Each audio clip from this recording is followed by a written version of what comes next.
Shabbat Shalom. Let me do the music again.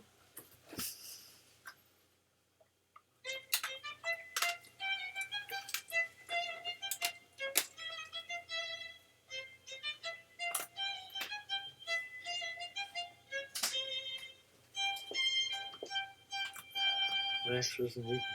Not yet.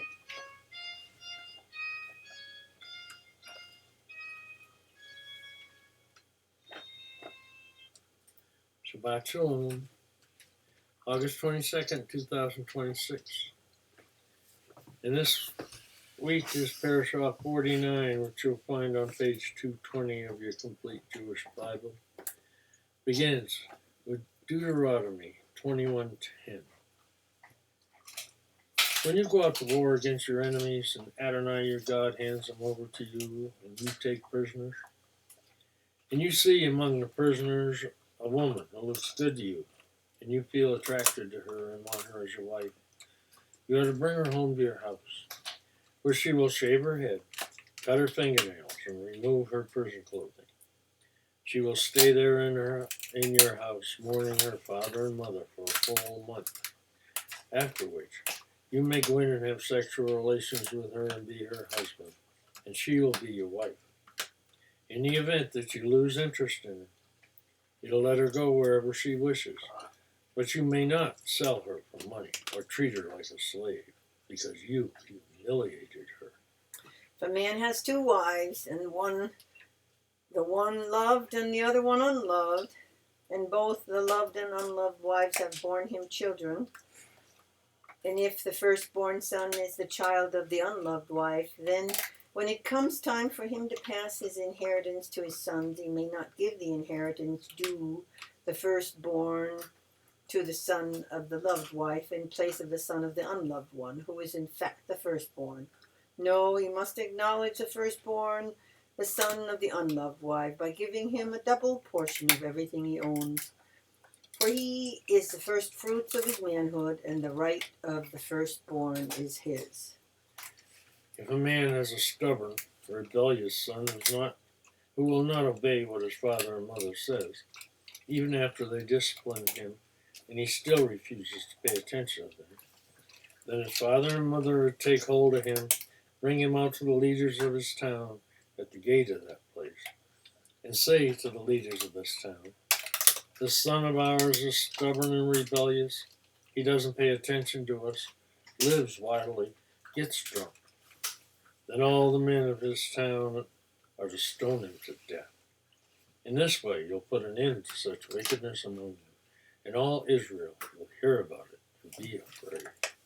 Yeah, if someone has committed a capital crime and is put to death, then hung on a tree, his body is not to remain all night on the tree, but you must bury him the same day, because the person who has been hanged has been cursed by God, so that you will not defile your land, which Adonai your God is giving you to inherit.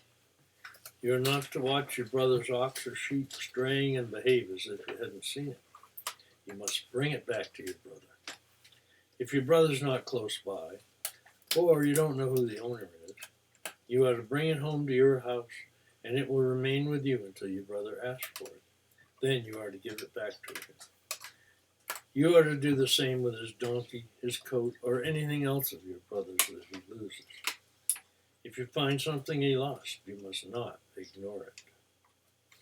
If you see your brother's donkey or ox collapsed on the road, you may not behave as if you hadn't seen it. You must help him get up on their feet again. A woman is not to wear men's clothing, and a man is not to put on women's clothing. For whoever does these things is detestable to Adonai your God. If, as you are walking along, you happen to see a bird's nest in a tree or on the ground with chicks or eggs, and the mother bird is sitting on the chicks or eggs, you're not to take the mother with the chicks. You must let the mother go, but you may take the chicks for yourself, so that things will go well with you and you will prolong your life. When you build a new house, you must build a low wall around your roof. Otherwise, someone may fall from it, and you will be responsible for his death.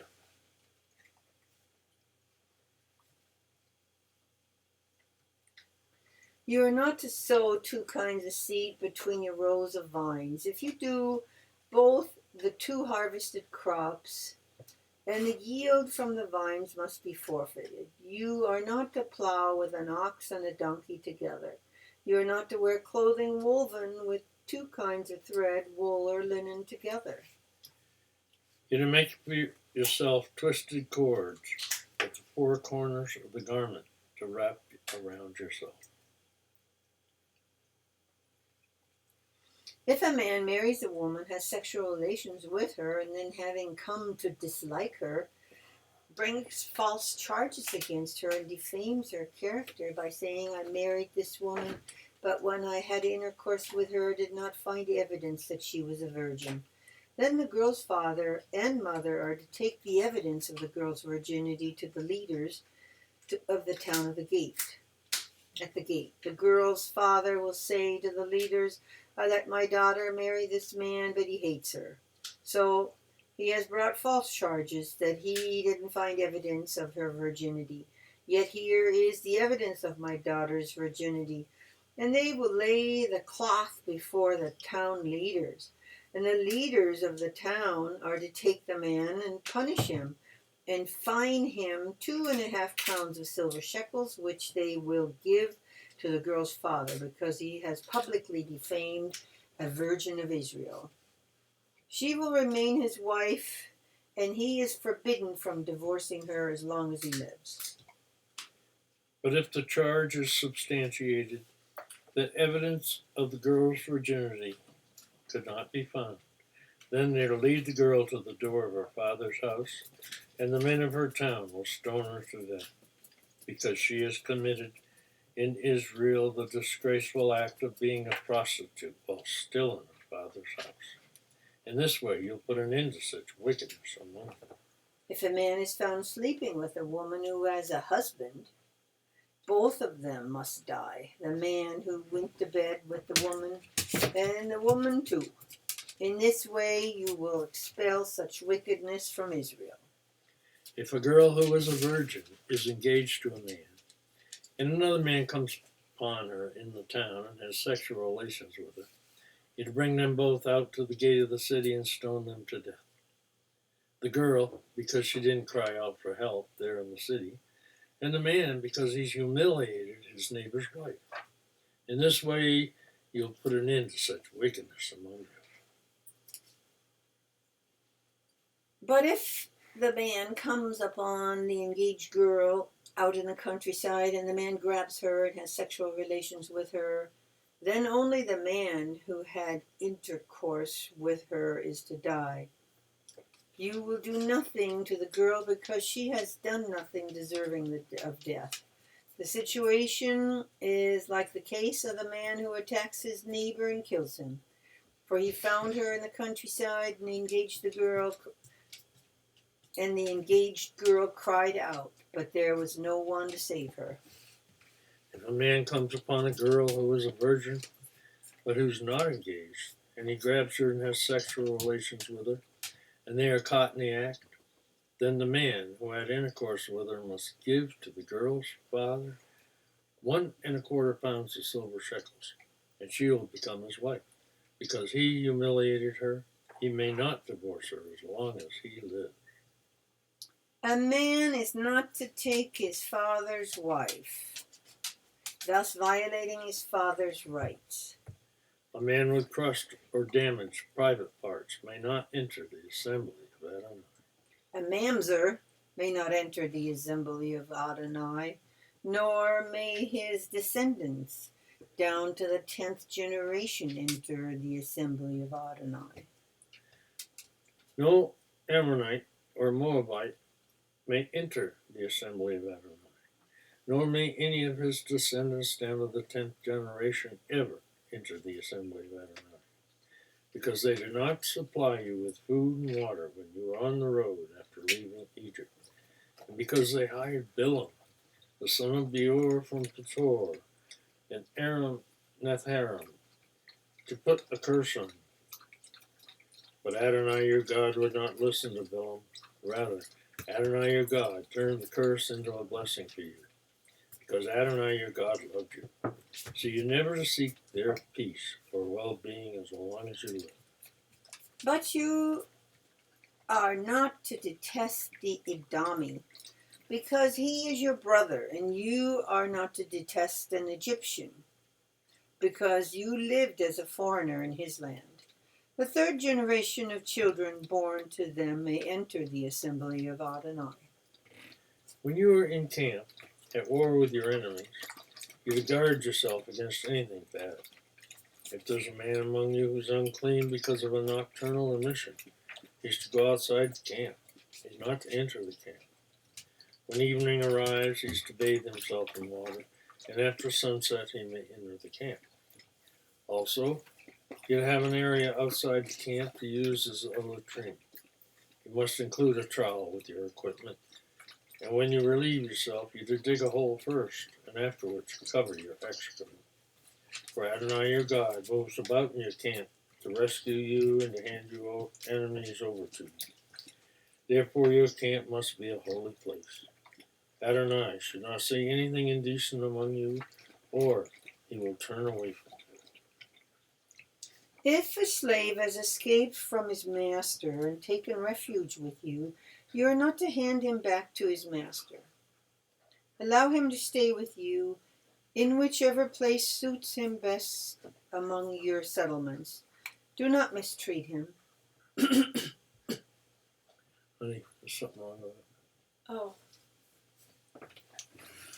My goodness. Hasn't been recorded. Really? Well,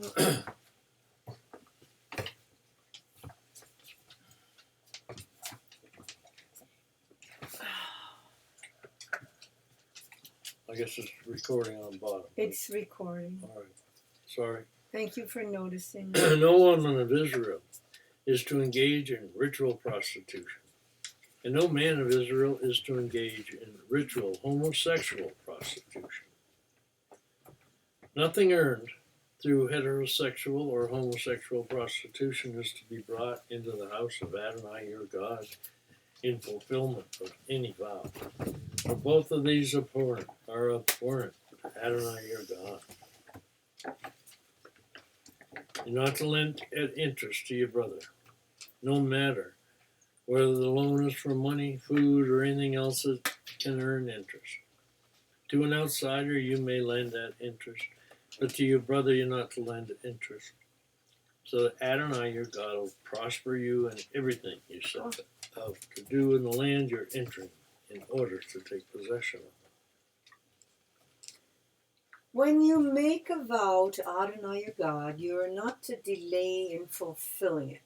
For Adonai your God will certainly demand it of you, and your failure to do so will be your sin. If you choose not to make a vow at all, that will not be a sin for you. But if a vow passes your lips, you must take care to perform it according to what you voluntarily vowed to Adonai your God. What you promised in words spoken out loud. When you enter your neighbor's vineyard, you may eat enough grapes to satisfy your appetite, but you're not to put any in your basket. When you enter your neighbor's field of growing grain, you may pluck ears with your hand, but you're not to put a sickle to your neighbor's grain. Suppose a man marries a woman and consummates the marriage, but later finds her displeasing, because he has found her offensive in some respect. He writes her a divorce document, gives it to her, and sends her away from his house. She leaves his house, goes and becomes another man's wife. But the second husband dislikes her and writes her a gift, gives it to her, and sends her away from his house. Or the second husband whom she married dies. In such a case, her first husband, who sent her away, may not take her again as his wife, because she is now defiled. It would be a detestable to Adonai, and you're not to bring about sin in the land Adonai your God is giving you as your inheritance. If a man has recently married his wife, he goodness.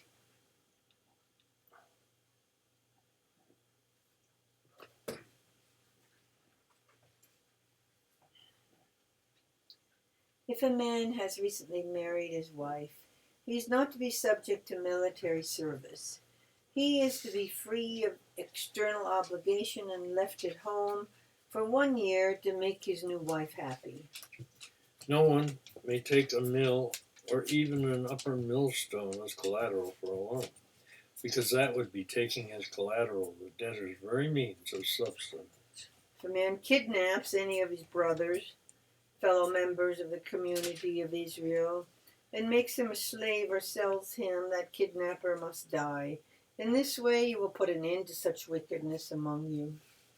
When there's an outbreak of leprosy, be careful to observe and do what the Cohen, who are Levi, teach you. Take care to do as I ordered them. Remember what Adonai your God did to Miriam on the road after you left Egypt. When you make any kind of loan to your neighbor, you're not to enter his house to take his collateral. You must stand outside, and the borrower will bring the collateral outside to you. If he is poor, you are not to go to bed with what he gave as collateral in your possession. Rather, you must restore the pledged item at sunset. Then he will go to sleep wearing his garment and bless you. This will be an upright deed of yours before Adonai your God. You are not to exploit a hired worker who is poor and needy. Rather, one of your brothers or a foreigner living in your land, in your town. You are to pay him as his wages the day he earns them, before sunset. For he's poor and looks forward to being paid. Otherwise, he'll cry out against you to Adonai, and it will be your sin. No. Fathers are not to be executed for the children, nor are children to be executed for the fathers. Every person will be executed for his own sin. You are not to deprive the foreigner or the orphan of the justice which is his due.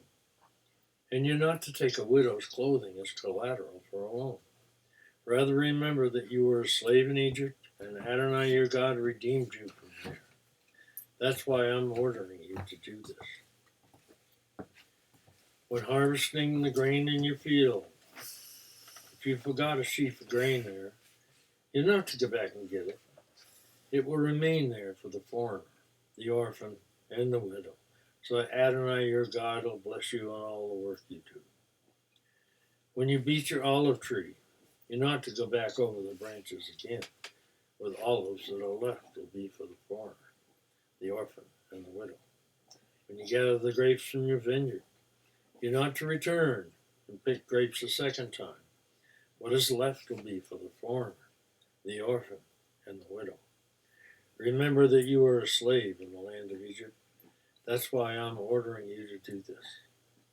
If people have a dispute, seek its resolution in court, and the judges render a decision in favor of the righteous one and condemning the wicked one. Then, if the wicked one deserves to be flogged, the judge is to have him lie down to be flogged in his presence. What are you chewing on? My goodness, the number of strokes is to be proportionate to his offense, but the maximum number is 40, not to exceed this. If he goes over his limit and beats him much more than this, your brother will be humiliated before your eyes. You're not to muzzle an ox when he's treading out the grain.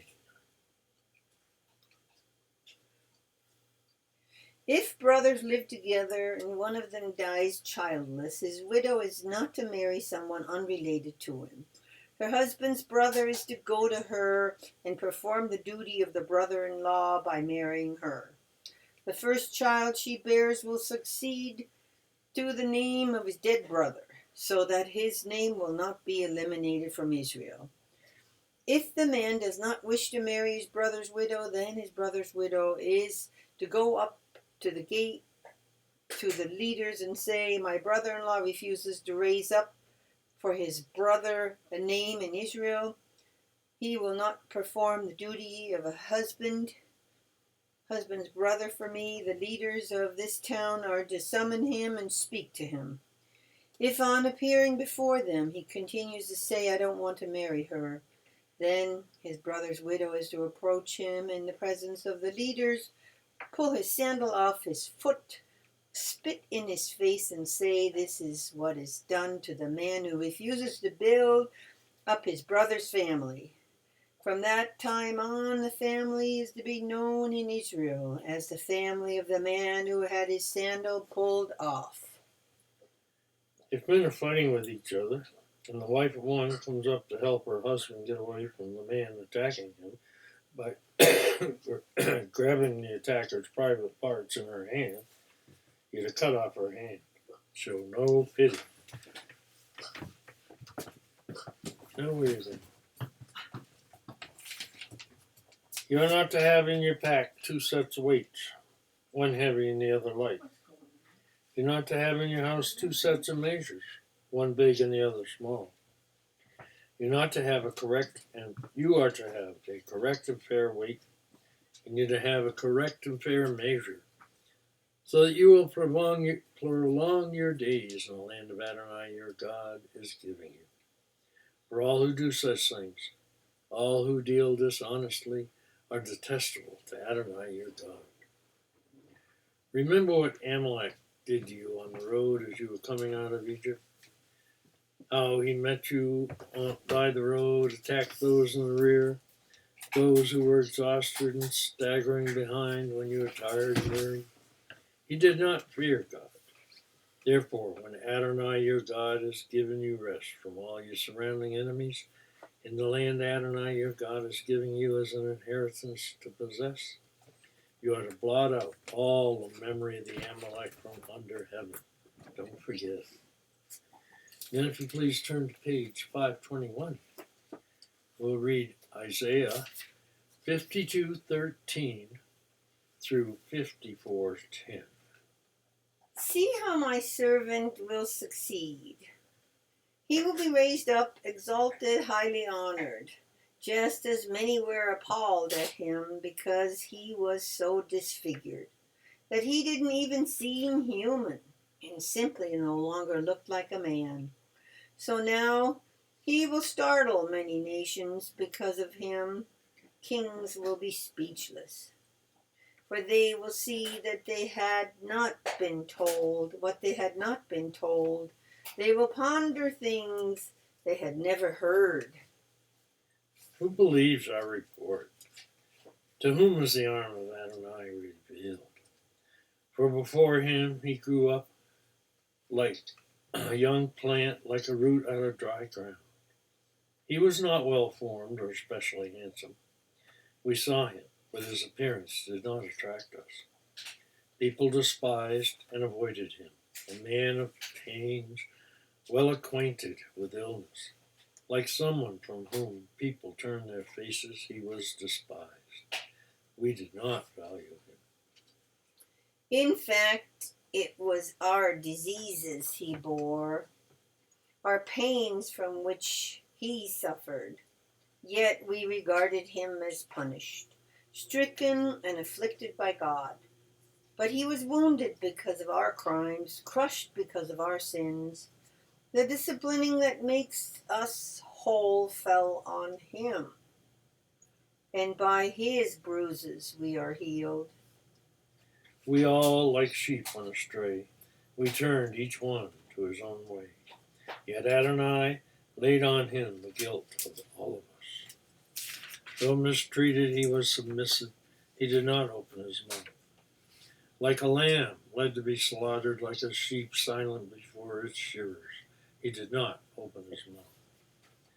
After forcible arrest and sentencing, he was taken away, and none of his generation protested his being cut off from the land of the living for the crimes of my people. who deserved the punishment themselves. He was not given a grave among the wicked. In his death, he was a rich man. Although he had done no violence and had said nothing deceptive, yet it pleased Adonai to crush him with illness, to see if he would present himself as a guilt offering. If he does, he will see his offspring, and he will prolong his days. And at his hand Adonai's desire will be accomplished. After this ordeal he will see satisfaction. By his knowing pain and sacrifice, my righteous servant makes many righteous. It is for their sins that he suffers. Therefore I will assign him a share with the great. He will divide the spoil with the mighty. For having exposed himself to death and being counted among the sinners, while actually bearing the sin of many and interceding for the offenders. Sing, barren woman who has never had a child. Burst into song, shout for joy, you who have never been in labor. For the deserted wife will have more children than the woman who is living with her husband, says Adonai. Enlarge the space of your tent. Extend the curtains of your dwelling. Do not hold back. Lengthen your cords. Make your tent pegs firm. For you will spread out to the right and the left. Your descendants will possess the nations and inhabit the desolated cities. Don't be afraid, for you won't be ashamed. Don't be discouraged, for you won't be disgraced. You will forget the shame of your youth, no longer remember the dishonor of being widowed. For your husband is your maker. Adonai, Sabaoth is his name. The Holy One of Israel is your Redeemer. He will be called the God of all the earth. For Adonai has called you back like a wife abandoned and grief-stricken. A wife married in her youth cannot be rejected, says your God. Briefly, I abandoned you, but with great compassion I'm taking you back. I was angry for a moment and hid my face from you, but with everlasting grace I will have compassion on you, says Adonai, your Redeemer. For me, this is like Noah's flood, just as I swore that no flood like Noah's would ever again cover the earth. So now I swear that never again will I be angry with you or rebuke you. For the mountains may leave and the hills be removed, but my grace will never leave you, and my covenant of peace will not be removed, says Adonai, who has compassion on you. And then if you turn to page 1247, we'll read Matthew 19, 1 through 12.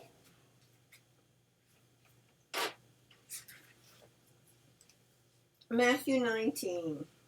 When Yeshua had finished talking about these things, he left the Galilee and traveled down the east side of the Jordan River until he passed the border of Judah. Great crowds followed him, and he healed them there. Some Pharisees came and tried to trap him by asking, "Is it permitted for a man to divorce his wife on any ground whatsoever?" He replied, "Haven't you read that at the beginning the Creator made them male and female? And then he said, for this reason, a man should leave his father and mother and be united with his wife, and the two are to become one flesh. Thus, they are no longer two, but one. So then, no one should split apart what God has joined together." They said to him, "Then why did Moses give the commandment that a man should hand his wife a get and divorce her?" He answered, "Moses allowed you to divorce your wives because your hearts are so hardened. But this is not how it was at the beginning. Now, what I say to you is that whoever divorces his wife except on the ground of sexual immorality or marries another woman commits adultery." The disciples said to him, If that's how things are between husband and wife, it'd be better not to marry, he said to them. Not everyone grasps this teaching, only those for whom it was meant. But there are different reasons why men do not marry. Some because they are born without the desire, some because they've been castrated, and some because they have renounced marriage for the sake of the kingdom of heaven. Whoever can grasp this, let him do so. And then if you please turn to page 1428. We'll read 1 Corinthians 7, 1 through 40. Well, give me a few seconds to get there. 14:28, 1 Corinthians 7. 7. 7:1? I guess. Oh, okay. All right. Now, to deal with the questions you wrote about. Is it good for a man to keep away from women? Well, because of the danger of sexual immorality, let each man have his own wife, and each woman her own husband. The husband should give his wife what she's entitled to in the marriage relationship, and the wife should do the same for her husband. The wife is not in charge of her own body, but the husband is. Likewise, the husband is not in charge of his own body, but the wife is. And don't forget it, Bob. Oh, do not deprive each other except for a limited time by mutual agreement, and then only so as to have extra time for prayer, but afterwards come together again. Otherwise, because of your lack of self-control, you may succumb to the adversary's temptation. I'm giving you this as a suggestion, not a command. Actually, I wish everyone were like me, but each has his own gift from God, one this and another that. Now to the single people and the widows. I say that it's fine if they remain unmarried like me. But if they can't exercise self-control, they should get married. Because it's better to get married than keep burning with sexual desire. To those who are married, I have a command, and it is not from me, but from the Lord. A woman is not to separate herself from her husband, but if she does separate herself, she is to remain single or be reconciled with her husband. Also, a husband is not to leave his wife. To the rest I say, I, not the Lord, if any brother has a wife who's not a believer, and she is satisfied to go on living with him, he should not leave her. Also, if any woman has an unbelieving husband who's satisfied to go on living with her, she's not to leave him. For the unbelieving husband has been set aside for God by the wife, and the unbelieving wife has been set aside for God by the brother. Otherwise, your children would be unclean. But as it is, they are set aside for God. But if the unbelieving spouse separates himself, let him be separated. In circumstances like these, the brother or sister is not enslaved. God has called you to a life of peace. Well, how do you know, wife, whether you will save your husband? And how do you know, husband, whether you will save your wife? Only let each person live the life the Lord has assigned him and live it in the condition he was in when God called him. This is the rule I lay down in all the congregations. Was someone already circumcised when he was called? Then he should not try to remove the marks of his circumcision. Was someone uncircumcised when he was called? He shouldn't undergo Brit Milah. Being circumcised means nothing, and being uncircumcised means nothing. What does mean something is keeping God's commandments. Each person should remain in the condition he was when he was called. Were you a slave when you were called? Well, don't let it bother you. Although, if you can gain your freedom, take advantage of the opportunity. For a person who was a slave when he was called is the Lord's freedman. Likewise, someone who's a free man when he was called is a slave to the Messiah. You were bought at a price, so do not become slaves of other human beings. Brothers, let each one remain with God in the condition in which he was called. Now, the question about the unmarried. I do not have a command from the Lord, but I offer an opinion as one who, by the Lord's mercy, is worthy to be trusted. I suppose that in a time of stress, like the present, it is good for a person to stay as he is. That means that if a man has a wife, he should not seek to be free of her. And if he is unmarried, he should not look for a wife. But if you marry, you do not sin. And if a girl marries, she does not sin. It is just that those who get married will have the normal problems of married life. And I would rather spare you. What I'm saying, brothers, is that there is not much time left. From now on, a man with a wife should live as if he had none.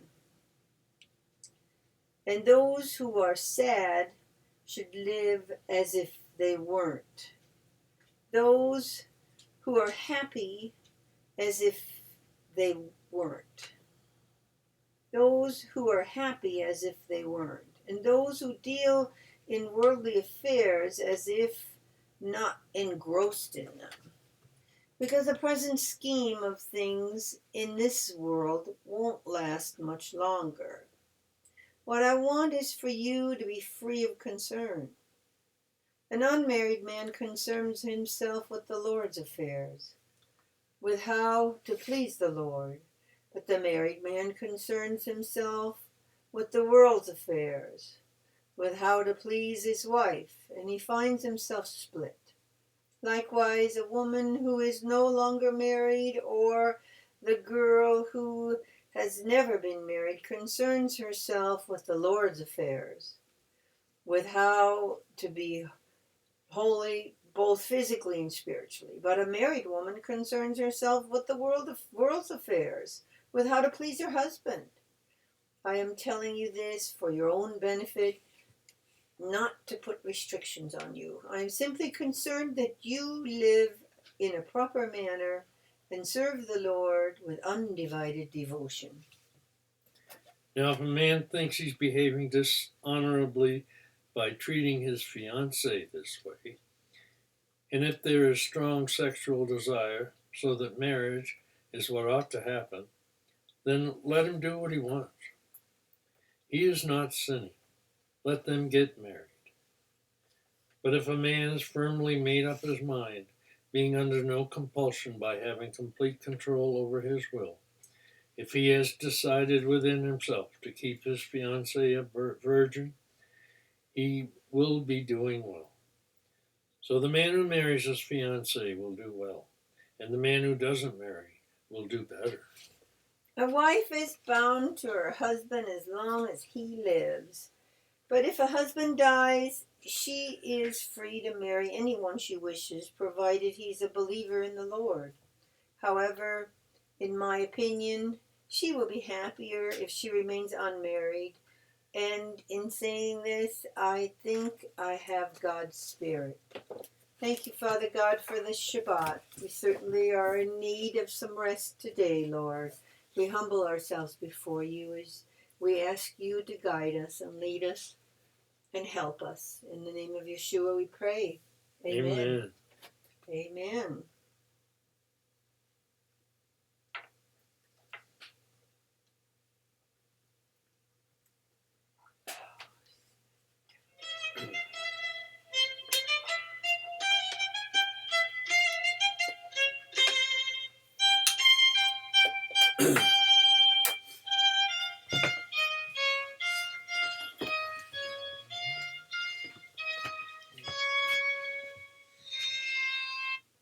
Shabbat Shalom.